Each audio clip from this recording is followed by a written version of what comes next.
जहां पर नीमच शहर में नीमच नगर पालिका के पास भी जमीन है, लेकिन नीमच नगर पालिका, जिला प्रशासन और स्थानीय विधायकों की सोच और उनके जो अंदर कहीं ना कहीं ऐसा लगता है कि वो ये सिंडिकेट जो है भूमाफियाओं का है। नेताओं के लिए जो है वे जमीनों की कमी है, लेकिन लोगों का मानना है कि नियत और नीति की कमी है। क्या मानते हैं? इसमें मध्य प्रदेश शासन की तरफ से खुले तौर पर यह आदेश था कि 5,000 स्क्वायर फीट से ज़्यादा अगर भूमि हो तो सरकार और शासन जो है उसका अधिग्रहण करे।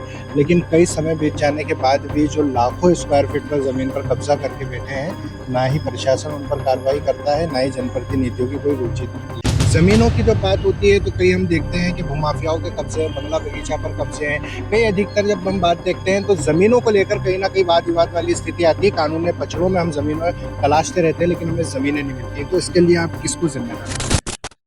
नमस्कार, द वॉचमैन पोस्ट में आपका स्वागत है और मैं हूं आपके साथ तबरेज अगवान। आज सवाल सिर्फ एक नीमच के स्कूल का नहीं है, सवाल नीमच की उन जमीनों का है जो लगातार विवादों में घिरी है। चाहे वे बंगला बगीचा हो, चाहे खरीद फरोख्त हो, चाहे कथित कब्जे हो, इनको लेकर हमेशा विवाद खड़ा होता है। जब भी शहर में विकास की बात होती है जमीनों की, और जमीनों पर कथित कब्जों को लेकर लगातार आवाजें उठती रही है। और ये सारे जो रास्ते हैं वे आकर वहीं ठहर जाते हैं कि कानूनी कार्रवाई हो, चाहे कानूनी पचड़े हो या शासन की कार्य प्रणाली हो। आज इन सभी मुद्दों पर, सभी जमीनों पर, सभी विवादित बातों पर हमारे साथ बात करने के लिए नगर पालिका नेता प्रतिपक्ष योगेश प्रजापति मौजूद है। इन तमाम मुद्दों पर बात करेंगे और जानेंगे कि आखिर शहर में जमीनों के क्या हालात है और किस तरह की जो बातें हैं जमीनों को लेकर वे सामने आ रही है। जी, स्वागत है आपका द वॉचमैन पोस्ट में। नीमच में लगातार जो मुद्दे जमीनों के हैं, जब भी कोई विकास कार्य की बात होती है, हाल ही में जो ताज़ा मामला है वो सीएम राइज स्कूल का है, जो कि एक मैदान की बलि देकर सीएम राइज स्कूल बनाया जा रहा है।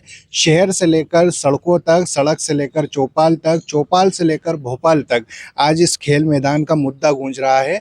नेताओं के लिए जो है वह जमीनों की कमी है, लेकिन लोगों का मानना है कि नियत और नीति की कमी है। क्या मानते हैं आप? धन्यवाद तवरेज भाई। सबसे पहले तो मैं द वॉचमैन स्टोरी को धन्यवाद दूंगा कि लगातार जिस तरह से वो खेल मैदान को लेकर और सीएम राइज की सार्थकता को लेकर वो लगातार लड़ाई लड़ रहे हैं और इस मामले को उठा रहे हैं और नीमच की जनता की आवाज़ उठा रहे हैं। सबसे पहले तो द वॉचमैन स्टोरी को धन्यवाद। उसके बाद में आपने कहा कि नेताओं की नीयत और नीति पर सवाल उठाए हैं, तो ये वास्तविकता में सही बात है कि आज हम जिस चौराहे पर आके खड़े हैं, वो सबसे बड़ी बात ये कि नेताओं की विश्वास और नीति पर जनता का विश्वास टूट चुका है।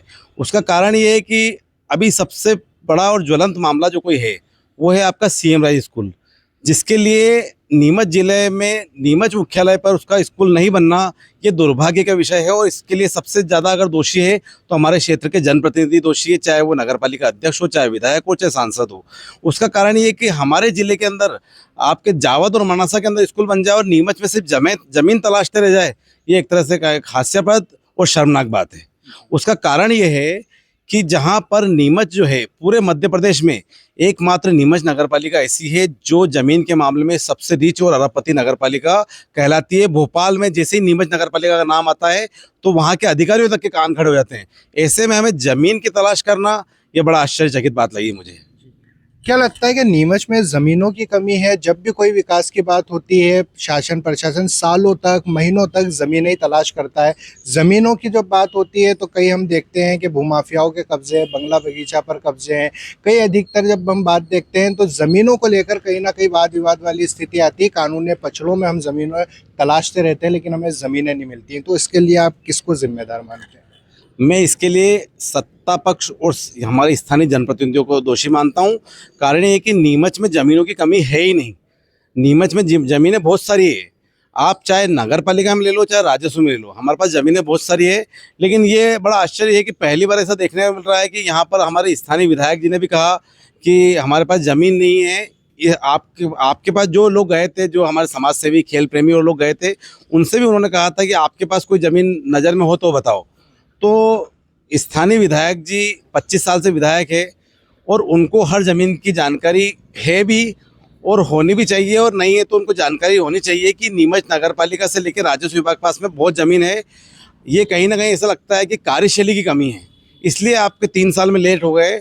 उसका कारण ये है कि मैं आपको बता दूं कि नीमच नगर पालिका के चारों तरफ ज़मीन है और ज़िले में जिला प्रशासन के पास में राजस्व की ज़मीन हमारे पास कई बीघा ज़मीन पड़ी है। अब वो सिर्फ ज़मीन के कारण हमारा स्कूल नहीं बन पाना, कहीं ना कहीं आज हर वर्ग में, हर जनता के मन में दर्द है।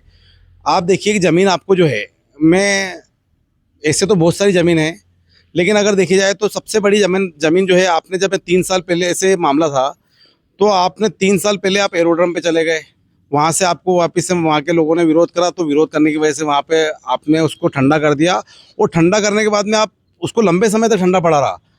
सबसे बड़ी ज़मीन अगर आप नीमच शहर की बात करी जाए तो बंगला नंबर 60 में नीमच नगर पालिका की ज़मीन थी, जिसको नगर पालिका ने पूर्व अध्यक्षों ने खाली करवाई, और वो खाली पड़ी थी। उसके लिए जो है तत्कालीन नगर पालिका अध्यक्ष रघुराज सिंह जी चौरड़िया के टाइम पे जब उसको उसका टेंडर निकालने के लिए प्रस्ताव पास करा था, तो यही भाजपा के लोग वहाँ पर विरोध करा था, और पूरा नीमच शहर वहाँ पर खड़ा था और उस ज़मीन को बचाने के लिए लग रहा था। तो वो ज़मीन जो बची, उसके बाद जो है वो ज़मीन का टेंडर हो चुका था, और उसको वो जो है किसी ने ले ली थी, लेकिन उसका हाई कोर्ट से लेकर सुप्रीम कोर्ट तक लड़ाई लड़ी और नीमच नगर पालिका को केस जीती। तो आज ऐसी स्थिति बन गई कि वो केस इसलिए तो नहीं जीते थे कि आपका भाजपा कार्यालय बन जाए, आप वो ज़मीन के तहस नहस कर दें।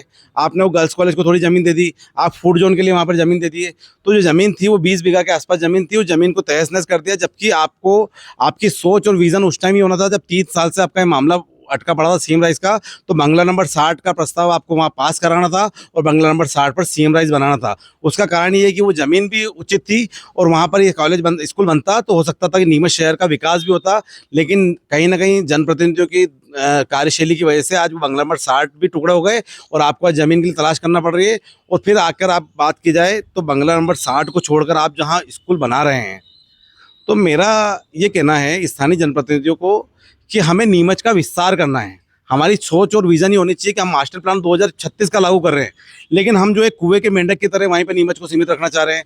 कारण ये है कि बंगला नंबर 60 छोड़ दिया आपने, फिर हायर सेकेंडरी पे आ गए। अब हायर सेकेंडरी स्कूल के अंदर आप जो है वहाँ पर अगर ये स्कूल बनाओगे, तो जो वर्षों से वहाँ पर खेल प्रेमी खेल खेल रहे हैं, वहाँ पर आपको जो देखिए कि आपको है ना बास्केटबॉल वाला ऑडिटोरियम मिलेगा, वहाँ पर खेल प्रेमी मिलेंगे, रोज़ वहाँ पे क्रिकेट फुटबॉल वाले मिलेंगे।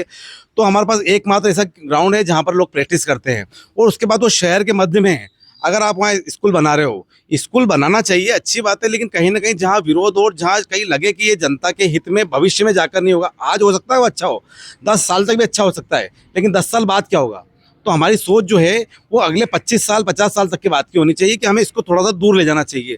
अब वहाँ पर आप बनाओगे तो रोज़ बस ट्रैफिक आएगा, आपको 30 बसें अगर रोज़ आएगी तो रोज़ एक्सीडेंटल जोन बनेंगे, कॉलोनी वाले बाजार वाले रोज़ परेशान होंगे। ऐसी स्थिति में क्या स्कूल बनाना वहाँ उचित है? तो ये एक सोचना चाहिए हमारे जनप्रतिनिधियों को कि हमें इसको विज़न को लेकर हमें ब्रॉड होकर और बड़ी सोच के साथ में कई ऐसी ज़मीन तलाशनी चाहिए जहाँ पर स्कूल भी बने और शहर का विकास भी हो। जैसा कि आपने कहा 2036 का विजन और होना भी चाहिए, विजन क्लियर होना भी चाहिए। 2036 की अगर हम बात करें, अगले हम आगामी विजन की बात करें, ना ही ये सीएम राइज स्कूल पहला है और ना ही आखिरी है। और भी नए नए प्रोजेक्ट आने वाले, कई तरह के कॉलेजेस आएंगे, कई तरह के विकास कार्य होंगे, चाहे हम मेडिकल को लेकर बात करें, शिक्षा पर बात करें, स्वास्थ्य पर बात करें, या अन्य क्षेत्रों में इंफ्रास्ट्रक्चर की बात करें, संचार की बात करें, या उद्योग की बात करें। जब हमारे पास ज़मीनें ही नहीं होगी, अभी हम सीएम राइज स्कूल के लिए ज़मीन की तलाश नहीं कर पा रहे हैं, हमें मैदान की बलि देनी पड़ रही है, ऐतिहासिक मैदान की बलि देने पड़ रही है, तो आगे हम सारे ये प्रोजेक्ट लागू कैसे करेंगे, ये अभी मुझे आगामी दिनों में सबसे बड़ी चुनौती लग रही है। क्या मानते हैं आप? वास्तविकता में चुनौती है कि जब हम सीएम राइज के लिए 3-3 साल तक इंतजार करें तो हमारे अन्य प्रोजेक्ट कहाँ आ पाएंगे। हमारे पास बहुत सारे प्रोजेक्ट है, और शहर का विकास और उत्थान जब ही होगा जब हमारे पास शहर को बड़ा कराने का विज़न होगा, शहर को बड़ा सोचने का विज़न होगा, और शहर के उत्थान के लिए हमें नए नए प्रोजेक्ट यहाँ लाने पड़ेंगे। आज ये स्थिति है कि नीमच वातावरण और उसके हिसाब से तो बहुत अच्छा है, लेकिन हमारे विकास की तरफ से बहुत पिछड़ा हुआ है। हमारे यहाँ आप देखिए कई चीज़ों की कमी है। ऐसे में जो है सिर्फ नीमच में नगर पालिका क्षेत्र में ज़मीन तलाशना और वहीं पर आकर सीमित हो जाना, कहीं ना कहीं ऐसा लगता है कि जिला प्रशासन भी इसमें दोषी है। उसका कारण ये है कि हो सकता है नीमच नगर पालिका आपको ज़मीन क्षेत्र में ज़मीन आपको नहीं मिल पा रही है, तो आप नीमच नगर पालिका से थोड़ा सा बाहर निकलिए, क्योंकि जिला प्रशासन को सब मालूम है कि ज़मीन हमारे पास कहाँ कहाँ है। आप यहाँ जाइए, लेवड़ा के अंदर हमारे पास 20 बीघा से ज़्यादा ज़मीन पड़ी है। जेतपुरा फंटे में हमारे पास 15 बीघा से, जहाँ पे पूर्व में मंडी का प्रस्ताव था वहाँ पे ज़मीन हमारे पास पड़ी है, वो ज़मीन हमारे पास है। इधर ज़मीन पड़ी है। आप इधर जब हमने मेडिकल कॉलेज दिया तो मेडिकल कॉलेज के सामने की ज़मीन थी जहाँ पे अभी जो है 650 बेड का प्रस्ताव पास हुआ है। तो ज़मीनें तो हमारे पास है। आप सिर्फ है ना, आपकी सोच और जिला प्रशासन को सोचना चाहिए कि नीमच को बड़ा करना है, और नीमच का विकास तभी संभव होगा जब कुछ चीज़ें जो है नीमच क्षेत्र के शहरी क्षेत्र से थोड़ी बाहर जाएगी।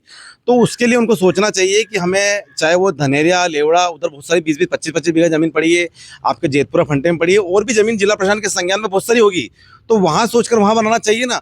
क्यों सिर्फ नीमच नगर पालिका क्षेत्र के अंदर ही आप सीमित हो, और वो भी शहर के मध्य में। आपको ये सोचना पड़ेगा कि जिला कलेक्टर महोदय के द्वारा बार बार ये कहा जा रहा है कि वो ज़मीन कम है, उसमें ज़मीन नहीं है, और उसके बावजूद भी अगर लगता है तो एक मैं आपको ऐसी बहुत सारी ज़मीनें बताता हूँ जहाँ पर नीमच शहर में नीमच नगर पालिका के पास भी ज़मीन है, लेकिन नीमच नगर पालिका, जिला प्रशासन और स्थानीय विधायकों की सोच और उनके जो अंदर से कहीं ना कहीं ऐसा लगता है कि वो ये सिंडिकेट जो है भूमाफियाओं का है। जो भूमाफियाओं के सिंडिकेट की वजह से हम ज़मीनों पे कब्जा नहीं ले पाते, और भूमाफिया धीरे धीरे ज़मीनों पे कब्जा कर लेते हैं। अभी जो है आप देखिए कि सुंदरम के पीछे जो है, जहाँ पर अभी नगर पालिका में भारतीय जनता पार्टी की सत्ता पक्ष जो है राज राजेश्वरी कॉलोनी प्रस्ताव पास करना चाही थी, वो हमारे पास 20 बीघा से ज़्यादा ज़मीन है। उस ज़मीन पर एक प्रोजेक्ट ला सकते थे आप, लेकिन वो ज़मीन भी आप बोल रहे हो कि वो ज़मीन भी, उसमें भी कोई विवाद बता दिया।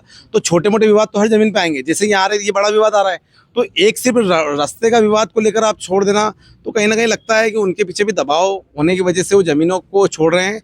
बंगला बगीचा व्यवस्थापन बोर्ड को लागू हुए 10 साल हो गए। 2016-17 में लागू हुआ था, अभी 26 चल रहा है। 10 साल में क्या हमारे स्थानीय जनप्रतिनिधि ये बता सकते हैं कि उन्होंने व्यवस्थापन बोर्ड को लागू करवाया? जो नगर पालिका ने जो बनाया था इसका कि 5,000 स्क्वायर फीट तक की ज़मीन जो है हम लोग जो है सामने वालों को देंगे, और 5,000 से ऊपर की ज़मीन है उसके 100% गाइडलाइन लेके या तो पैसे देगा या ज़मीन एक्वायर करेंगे। क्या हमारे यहाँ के सत्ता पक्ष के लोग और स्थानीय नगर पालिका जो है, दोनों बार भाजपा की रही है, क्या उन्होंने इसको अमल में लाए? क्या एक भी ज़मीन पर उन्होंने कब्जा किया? क्या एक भी ज़मीन उन्होंने कब्जे में ली? नहीं ली। उसका कारण ये है कि कहीं ना कहीं ऐसा लगता है कि वर्तमान परिषद और वर्तमान सत्ता पक्ष जो है भूमाफियाओं के इर्द गिर्द घूम रही है। उसका कारण ये है कि जब ये नियम बना था तो उस नियम के तहत पालन करवाते हुए आपको 2-2 लाख स्क्वायर फीट की ज़मीनें जो है बंगला बगीचा वालों ने कब्जे कर रखी है। खेतों पे कब्जे, हमारे कम से कम 10 से ज़्यादा खेतों पे कब्जे, 10 से ज़्यादा बंगलों पे कब्जे, बगीचों पे कब्जे। तो क्यों नगर पालिका नहीं छुड़ा रही है? क्यों जिला प्रशासन इसमें हस्तक्षेप करके नहीं छुड़ा रहा है? हमेशा सिर्फ ये कहना है कि कुछ चीज़ों में न्यायालय में मामला पटकते हैं, तो न्यायालय में जाता क्यों है? मैं आपको बताता हूँ कि क्या होता है कि जब भी व्यवस्थापन बोर्ड लागू हुआ उसके बाद में क्या हुआ कि लोगों को मालूम पड़ गया कि व्यवस्थापन बोर्ड लागू हो गया और भविष्य में ज़मीन जा सकती है। तो हमारे यहाँ के अधिकारियों और जनप्रतिनिधियों ने ही उनको संरक्षण दिया, और उसके बाद उस ज़मीन के टुकड़े कर दिए गए। आप देखिए जितने भी बंगले और बगीचे हैं, अभी लगातार जो है उसमें प्रीकास्ट बाउंड्री वाल बनना और कब्जे करना और टुकड़े करने का खेल चल रहा है। तो ऐसा इसलिए किया जा रहा है, कहीं ना कहीं संरक्षण जो है हमारे जनप्रतिनिधियों का है। आप किसी भी बंगले और बगीचे में जाएंगे तो स्थिति चलती है, तो इसकी जगह आप कब्जे में क्यों नहीं लेते हो? ये एक बड़ा प्रश्न है, ये सोचनीय विषय है। जैसा कि अधिकतर ये भी वाद विवाद सामने आता है कि अधिकतर जो कांग्रेसी आप भी नेता प्रतिपक्ष है जमीनों के मुद्दे उठाते रहते हैं, लेकिन हाल ही में अभी वो खेत नंबर जो 38 है जो आंजना बंधुओं का है, इसके साथ ही वो जगदारी का जो बंगला है शायद उसकी भी खरीद फरोख्त हुई है, उस पर जो है वो मुखरता नहीं दिखाई देती है। उनके कहीं ना कहीं सवाल नहीं उठाए जाते हैं, क्या ये भी नगर पालिका को आधिपत्य करना चाहिए? और इस पर नेताओं की, जो कांग्रेस के नेताओं की का क्या पक्ष है? क्योंकि वो भी 2 लाख 2.5 लाख स्क्वायर फीट जमीन है जो खेत नंबर 38 है, इसके साथ ही जो बंगला है, इस पर आप क्या कहना चाहें? अभी वर्तमान में सत्ता में भारतीय जनता पार्टी है, उसको जो भी ज़मीन वो नगर पालिका हित और जनहित की दिखती है उस पर कार्रवाई करना चाहिए। इसके लिए विपक्ष जो है, विपक्ष तो लगातार मामले उठा रहा है, लेकिन व्यवस्थापन बोर्ड, कहीं ना कहीं व्यवस्थापन बोर्ड को भी सोचना पड़ेगा। व्यवस्थापन बोर्ड करता है, उसके बाद में नगर पालिका में आती है। तो अभी वर्तमान में देखा गया कि व्यवस्थापन बोर्ड कई ज़मीनों को व्यवस्थापन ही नहीं कर रहा है और लोग अपने आप ही टुकड़े करे जा रहे हैं। तो क्यों व्यवस्थापन के बिना टुकड़े हो रहे हैं? तो जिला प्रशासन क्या देख रहा है? आप ऐसे नीमच के कई बंगले ऐसे हैं जहाँ पर टुकड़े चल रहे हैं, कई बगीचे ऐसे हैं जिसके टुकड़े चल रहे हैं, और कई खेत ऐसे जिसके टुकड़े चल रहे हैं। तो कहीं ना कहीं हमें, नगर पालिका तो दोषी है ही है, लेकिन जिला प्रशासन जो है हम उनको इसलिए दोषी मानते हैं कि उनको इस ओर ध्यान देना चाहिए कि जो बिना व्यवस्थापन के भी टुकड़े हो रहे हैं तो किसकी आंख में मिर्ची डाल रहे हैं? वो सत्ता पक्ष और जिला प्रशासन की आंखों में मिर्ची डाल रहे हैं, और जिला प्रशासन कहीं ना कहीं आंख में पट्टी बांध के बैठा हुआ है, इसलिए ऐसा हो रहा है।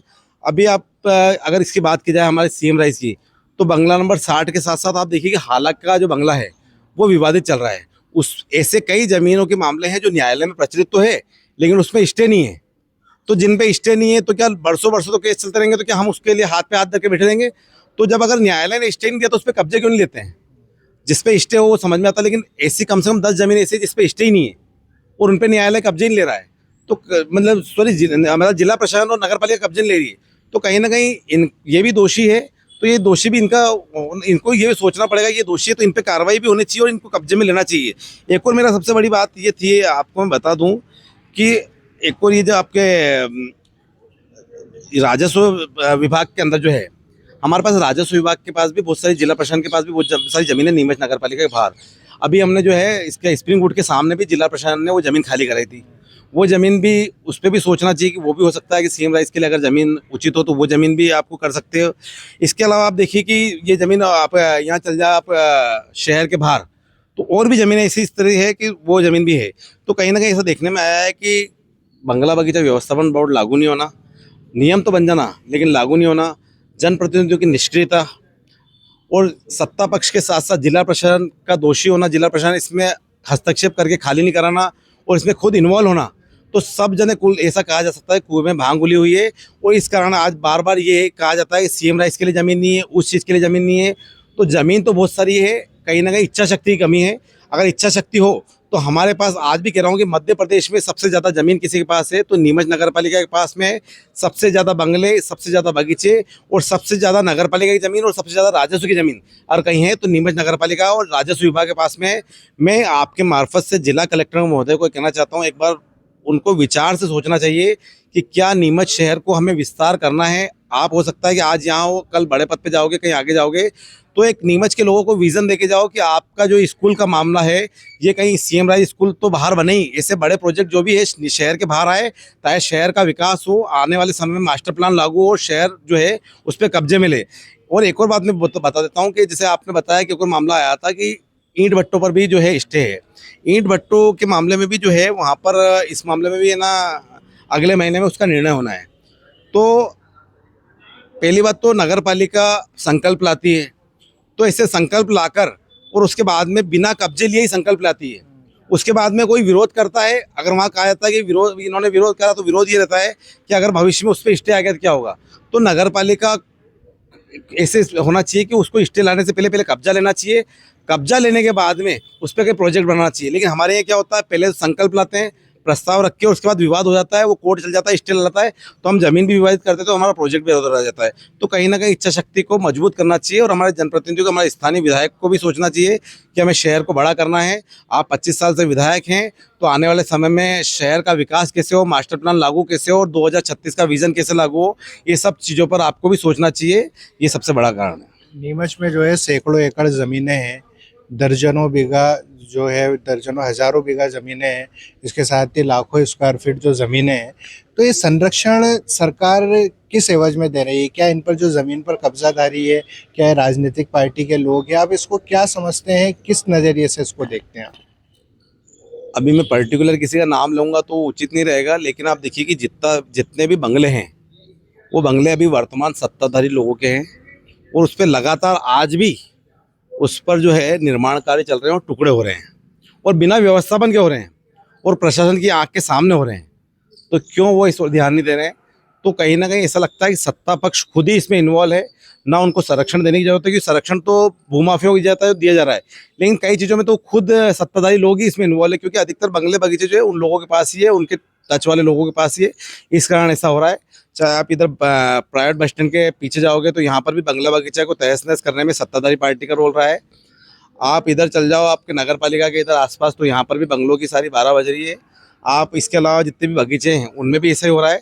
तो कहीं ना कहीं देखने में आया है कि सत्ता पक्ष के लोग ही वह भी इन्वॉल्व है और उन्हीं को ही अभी सत्ता पक्ष जिसके हाथ में सबसे महत्वपूर्ण जवाबदारी किसी की होती है तो उन्हीं की होती है, क्योंकि जनता ने उन्हीं को मैंडेट दिया है कि आप शहर विकास करो और विपक्ष का काम जो है उनको ये बताना है, तो विपक्ष लगातार बता रहा है। बंगला बगीचा व्यवस्थापन बोर्ड का जो अधिनियम बना था नया 2017 में, उसमें मध्य प्रदेश शासन की तरफ से खुले तौर पर यह आदेश था कि 5000 स्क्वायर फीट से ज़्यादा अगर भूमि हो तो सरकार और शासन जो है उसका अधिग्रहण करे। लेकिन कई समय बीत जाने के बाद भी जो लाखों स्क्वायर फीट पर ज़मीन पर कब्जा करके बैठे हैं, ना ही प्रशासन उन पर कार्रवाई करता है, ना ही जनप्रतिनिधियों की कोई रुचि दिखती है। क्या कहना चाहें? मैं एक बार फिर कहूँगा कि जिला कलेक्टर महोदय एक ईमानदार व्यक्ति है जिनकी शहर में एक अच्छी छवि बनी है। हम सिर्फ उनसे उम्मीद कर सकते हैं, क्योंकि क्या है कि हम इसमें राजनीति नहीं करना चाहते हैं। हम चाहते हैं कि जो व्यवस्थापन बोर्ड मध्य प्रदेश शासन ने बनाया है उसका पालन कराना जिला प्रशासन का काम है।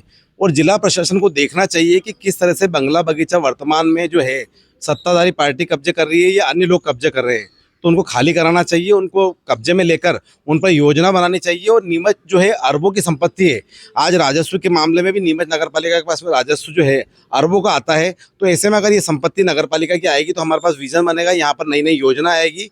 तो हम जिला कलेक्टर को आपके मार्फत से कहना चाहते हैं कि इस ओर सोचिए और सारे जितने भी इस तरह के विवादित जमीनें हैं उनको खाली कराएं और नगर पालिका को वो जमीन अधिग्रहण कराएं। अच्छा, अपन ये वाली जो चीज़ बता रहे हैं, अभी हाल ही में जो खेल मैदान का विवाद चल रहा है, नगर पालिका को या शासन को जो भी सीएम राइज स्कूल के लिए अगर ज़मीन देना चाहिए, आप कौन सी ज़मीन उपयुक्त मानते हैं सीएम राइज स्कूल के लिए? अगर नगर पालिका क्षेत्र में है तो एक बार फिर कहना चाहूँगा कि बंगला नंबर 60 के बारे में विचार करना चाहिए।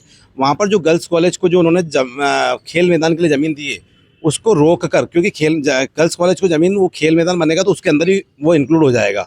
तो वहाँ पे ज़मीन जो है फूड जोन का प्रस्ताव है, आने वाले समय में हो सकता है कि गर्ल्स कॉलेज के सामने अगर फूड जोन बनेगा तो मन चले और इस तरह के लोग जो है वहाँ पर वो तो आएंगे ही, लेकिन कहीं ना कहीं फूड जोन बनाकर और ऐसा लगेगा कि आपने बंदरबाट कर दी, वो उसमें लगेगा सत्ता पक्ष के लोगों को आप ना जो जिस तरह से ओबलाइज करने के लिए ये फूड जोन बनाया जा रहा है। तो ये सब छोड़कर और एक बड़ा मन रखकर और वहाँ पर बंगला नंबर 60 पर ये सीएम राइज स्कूल लाना चाहिए। बीजेपी कार्यालय बन गया, बीजेपी कार्यालय के बाद में जो जमीन जितनी भी बची है उसमें बंगला नंबर 60 लाएंगे। उसमें एक अमृत गार्डन की जमीन जो पीछे पड़ी है उसको भी आप कब्जे में लीजिए, क्योंकि अमृत गार्डन का जो प्रस्ताव था जिसके समझ लीजिए 20-25 लाख रुपए जो है नगर पालिका ने लगाए थे, वो पैसे ऐसे डूब गए, ना अमृत गार्डन बन पाया ना कुछ हो पाया। तो जमीन उसको भी एक्वायर करके और वो पूरी जमीन पर अगर बंगला नंबर 60 पे सीएम राइज बनाया गया तो हो सकता है वो शहर के लिए भी उचित होगा और जनप्रतिनिधियों के लिए उचित होगा और हमारे यहाँ के विद्यार्थियों के लिए भी उचित होगा और शहर का विजन भी वहाँ पे दिखेगा। लेकिन किसी कारणवश 1% भी अगर जिला प्रशासन को ऐसा लगता है कि वहाँ पे नहीं बनाया जा सकता है, सत्ता पक्ष का दबाव हो, सत्ता पक्ष वहाँ पे नहीं चाहता है, तो हमें शहर से थोड़ा सा बाहर जाकर, यहाँ से 3 किलोमीटर बाहर जाएंगे तो हमारे पास 20 से 25 बीघा जमीन चारों तरफ पड़ी है, वहाँ पर इसको स्कूल को बनाना चाहिए ताकि उससे शहर विकास भी होगा और आवागमन भी रहेगा और वहाँ पे बच्चों को सुरक्षा भी मिलेगी और एक आमोद प्रमोद भी मिलेगा। ऐसे में थोड़ा सा शहर बड़ा भी होगा। तो इसके लिए देखना चाहिए, चाहे जेतपुरा फंटा हो, चाहे लेवड़ा के इधर हो, धनेरिया हो, ऐसी कई ज़मीनें हमारे पास पड़ी है। नीमच में ज़मीनों को लेकर जितनी भी दुश्वारियां हैं उसमें विपक्ष अपनी जिम्मेदारी किस तरह से देखता है, क्या कर सकते हैं? मैं फिर कहूँगा कि विपक्ष लगातार बता रहा है कि पिछले 10 सालों से जो है मैं भी नगर पालिका में रहा हूँ, जिस तरह से ज़मीनों की बंदरबाट हुई है इससे पहले कभी नहीं हुई है। अब मैं कहना चाहूँगा कि भाजपा कार्यालय तो अभी बन ही रहा है, लेकिन भाजपा के अनुशासनिक संगठन जितने भी है उसको भी आपने कई ज़मीनें दे रखी है।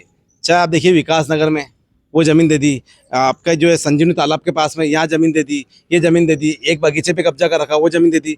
तो जब भाजपा कार्यालय और भाजपा के अनुशासन संगठन इतने सारे कब्जे कर सकते हैं तो आम लोगों के लिए सुविधाओं के लिए ज़मीन क्यों नहीं मिल पा रही है?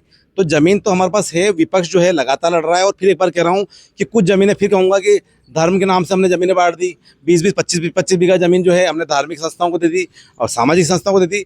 तो सबसे पहले तो हमारी योजनाएं लानी चाहिए और ये योजनाओं के लिए ज़मीन अधिग्रहण करना चाहिए, ना कि हमें ज़मीन जो अध्यक्ष आता है वो अपना बंदरबाट करके और अपने वाहवाही लूटने के चक्कर में ज़मीनों की बंदरबाट कर देता है, इनको दे दी उनको दे दी। तो उससे एक वैमनस्यता भी फैलती है कि किसी समाज को ज़मीन मिल जाती है, किसी समाज को नहीं मिल जाती है। तो जो समाज ऊंचा होता है उस समाज को ज़मीन मिल जाती है, बाकी समाज जो है आज ना इस छोटी छोटी चीज़ों के लिए संघर्ष कर रहा है। तो एक भावना रखनी चाहिए। लेकिन वर्तमान परिषद जो है, मैं फिर कहूँगा कि उन्होंने ज़मीनों की बंदरबाट जिस तरह से करी है, इन दोनों परिषदों में ज़मीनों की बंदरबाट हुई है, चाहे पिछली परिषद हो चाहे वर्तमान परिषद हो। ये थे हमारे साथ नेता प्रतिपक्ष योगेश प्रजापति, जिन्होंने जमीनों को लेकर खास तौर से मुखरता से अपनी आवाज़ उठाई है और किस तरह से जमीनों की बंदरबाट, अवैध कब्जे और जो प्रशासन की जो कार्यप्रणाली है और जो शासन की कार्यप्रणाली पर है उन पर गंभीर सवाल खड़े किए हैं।